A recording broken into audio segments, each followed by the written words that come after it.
Magandang araw mga kaibigan. Medyo nakakalungkot o nakakadismayang balita ang pag-usapan natin ngayon. Si Dr. Ethel Pineda, isa sa mga very active na DDS vlogger. Isinare niya ang post ng isang magaling na abogado, si Attorney Anthony Ludalvi Vista.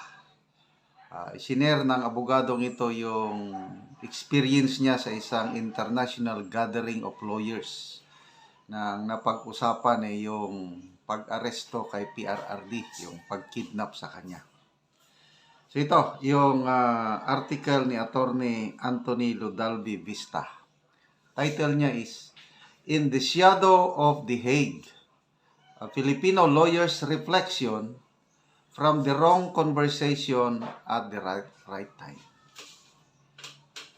I recently attended a global conference of internationally trained lawyers, a remarkable gathering of legal professionals from across Asia, Europe, North and South America, Africa, and Australia. So, hindi nakalagay dito kung saan yung venue. But ito is after na na-aresto na-kidnap na si PRRD. The room was filled with accomplice individuals, former prosecutors, government officials, litigators, solicitors, barristers, and law firm partners. It was a forum brimming with experience, intellect, and deep respect for the role of law. There were only a few of us Filipino lawyers present, perhaps 4 in total. Okay. So, sa 4 na Pilipino, ito na yung nagkukwento ng kanyang nakakahiyang karanasan. By coincidence of fate, I happened to be seated at the wrong conversation at exactly the right time. So, sa mga conference na ganito, may table sila. Bilog na table. Siguro mga 8 o 10 yan. So, yun. Usap-usap ang mga lawyers. The arrest and transfer of former Philippine President Rodrigo Duterte to The Hague was unfolding. And it became a dominant topic of conversation. Yun na naging sumsuman o pulutan na ng mga abogado yung ginawa nila kay PRRD, kay Tatay Digong. As soon as the subject was raised, all eyes turned to me. Alam nilang Pilipino siya eh.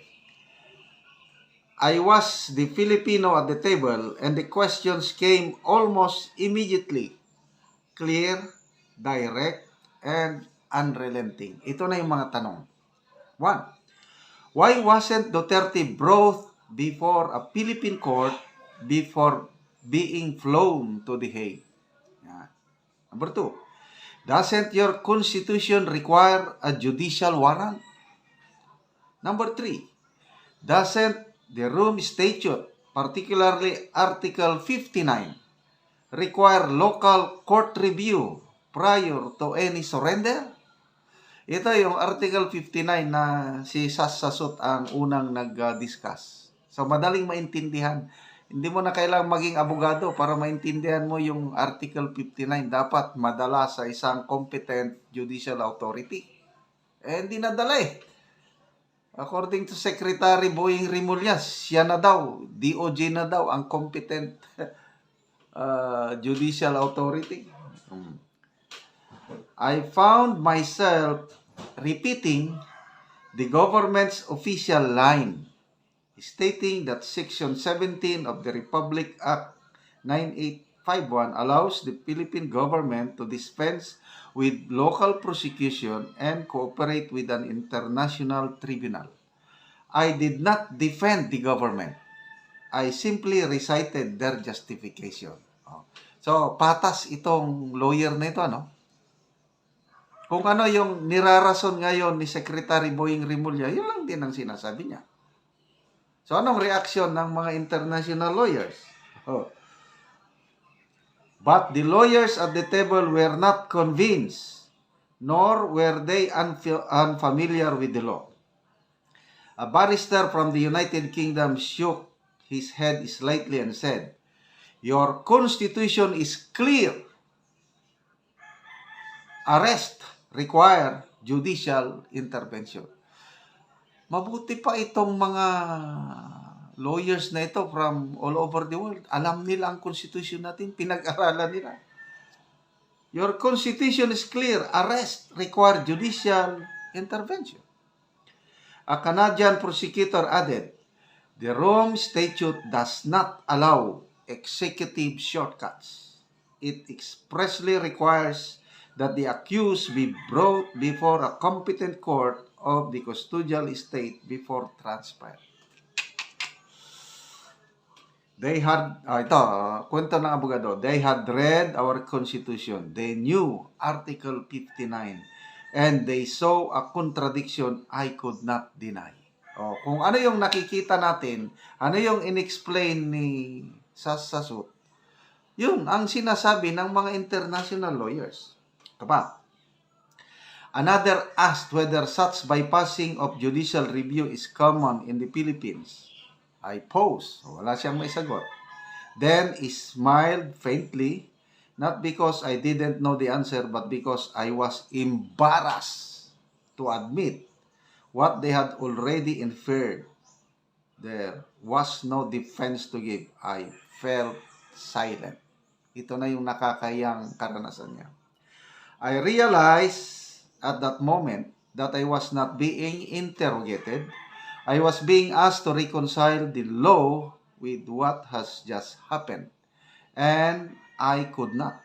I was sitting with lawyers who had spent their lives upholding their legal systems and who expected that ours would do the same. The conversation shifted to the critical hours before Duterte's departure.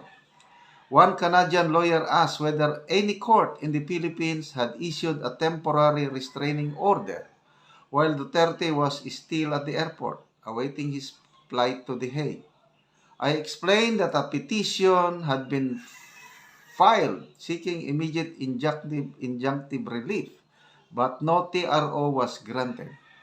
He responded almost instinctively that if it had happened in Canada, the Supreme Court or even a lower court would have promptly issued a TRO to preserve the individual's liberty until the legal questions could be fully resolved. What struck me most was not their criticism, but their confusion. How stunned they were that the Philippines, with a constitution so deeply rooted in due process and rule of law principles, would allow its executive branch to surrender a former head of state to a foreign tribunal without judicial involvement. To them, it was not just a legal flaw, it was a constitutional crisis. And yet, back home, the issue is still debated as if the law is vague or the situation unprecedented. But to the lawyers in that room, seasoned professionals who understood both domestic and international law, it was neither. They understood what was required, and they knew it had not been followed. I left the table feeling what I had not expected, a profound sense of shame. Kawawa naman tong abogado na ito. Kahit ako, kung ako nasa kalagayan niya, talagang mauubos, para akong kandilang nauubos. Not because I was Filipino, but because I had nothing to offer in defense of what my country's leaders had done. I did not feel small, I felt disarmed. It is a particular kind of silence, one that comes when your own laws are quoted back to you by foreign colleagues who simply want to understand why they were ignored. I don't blame them for asking. I would have asked the same if I were in their place. And I cannot forget the way they look at me, not with accusation, but with disappointment. as if they had hope for a better answer. I left the conversation not defeated but resolved. Our laws deserve more than lip service. They deserve enforcement. They deserve fidelity. And if our institutions fail to defend them, then those of us who understand them must speak, not just in court, but wherever the world listens, even if it's around a table of strangers in a foreign land during the wrong conversation at the right time. Kaya, so, binasa ko ang mga comments, ang daming nagsasabi, mga OFWs, mga amo nila, sinasabi na nung panahon daw ni Duterte, very proud sila na Pilipino. Ngayon, wala na, hiyang-hiya ang mga OFWs kasi mga foreigners, mga amo nila is awang-awa kay PRRD. Bakit daw ganun ang nangyari? So, I don't know. Kailan tayo bangon sa ganitong kahihiyan? Salamat mga kaibigan sa inyong pagsubaybay sa ating channel. Nakakatulong kayo ng malaki sa ating tribong Talandig dahil ang ating income is tinutulong sa kanila. Namimigay tayo ng yero at pako para ma-repair ang sira-sirang bahay ng Talandig ng Bukidnon. Panoorin nyo ang video na ito. Mauna ni ang yero nga ipanghatag din sa Sitio Garden. Sakop sa may tikalaan Bukidnon. Og mauna ni sila. Salamat kayo.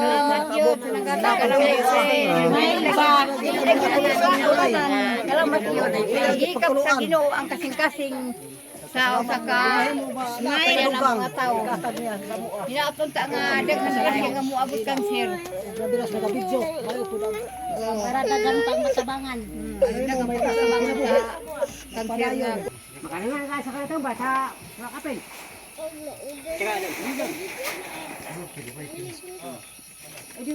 O karon mo na ni ang natagaan og gero. Yehey! Salamat kayo. Mo na ni sila. Higap sa Ginoo ang kasing-kasing ni sir nga matagaan gyud mi. Og mo na ni sila. So sa isinta na ni sila kabalay ang natabangan din sa Sitio Garden. Salamat kayo kay makatong na gyud mi. Salamat. Sa akin nga gihatag. Dato. Mayo pang dato kay